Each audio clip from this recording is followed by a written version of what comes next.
Welcome to Ladies Wealth Podcast, the Faceless Space episode number 5. In our last discussion, you learned some tactics to validate your digital product idea. Here is a little tease.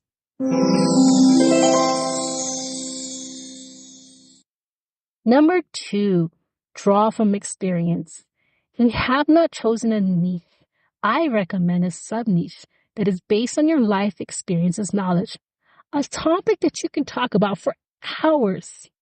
That way you can test and create a product that solves some of the problems that you have.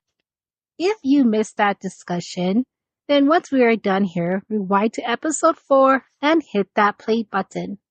Today, let's talk about alternative ways to monetize your faceless brand. Well, creating your own product can be thrilling. It's definitely not for everyone. In fact, my first faceless brand started with selling physical products. Do you remember episode number 1? Back in the early 2000s, I sold old gaming systems like Atari 6-switch, Dreamcast, N64, NES, and more. Do you have a favorite game? I would love to hear about it. Send me a message on Facebook or Instagram. My handle name is Ladies Wealth. No numbers, no special characters, just one complete line. Before I get into the best way to monetize your faceless brand, let's talk about least effective methods for beginners. As you're starting out, expect a learning curve with trial and error. You may find yourself saying things like, I suck at this, or this is not working. I encourage you, hold steady and keep going. One of the least effective ways to monetize your faceless brand is through POD. That stands for print on demand. The reason being is that profit margins on print on demand products are very, very tiny. You would need a massive amount of traffic to earn anything worthwhile. As a beginner, traffic to your products will be low because you're new and you're still learning how to bring your audience in. This brings me to the least effective method number 2, which is the Amazon Influencer Program or any other affiliate program that doesn't offer at minimum 25% commission. Years ago, when Amazon first introduced their commission payout structure, it was actually pretty decent. Nowadays, the commission payouts are hardly worth it for a beginner. Last I saw, commission on average was 1 to 2%. There is a few exceptions to this. I believe the beauty, there is probably a 15% commission there somewhere. Not entirely sure. I'm not in the beauty niche. But still, even at 15%, yee! Do you want to earn a few cents from months and months of hard work? Probably not. I remember my first earnings as an Amazon influencer. Oh my goodness. It was 2 cents. Someone had purchased a case of canned green peas. Now this was the time that if somebody clicked on your Amazon influencer link, then you can get commission off of whatever they ordered within the 24-hour time frame. So even though I was not promoting peas, somebody who clicked on my link purchased some peas. It's kind of weird, right? All right, let's get into what I do recommend to monetize your faceless brand if you do not want to create your own digital products. That is high-ticket affiliate programs. This basically means they have a high commission payout. Ideally, like I said, at least 25%. But, 50% is very possible. Here's the thing, though. To get that 50% or more, it's more than likely going to be a digital product like a digital course or coaching. Why is that? Because digital products cost less to produce and maintain, so a business can offer higher pay. I will not get into the high-ticket affiliate programs in this episode because it's a very lengthy topic. It requires its own spotlight. Now, let's address master resale rights, also known as MRR digital products. As of right now, I don't recommend starting with digital products in the MRR space. Basically, the products are being widely abused. There are too many people overrunning the industry with manipulation and false marketing.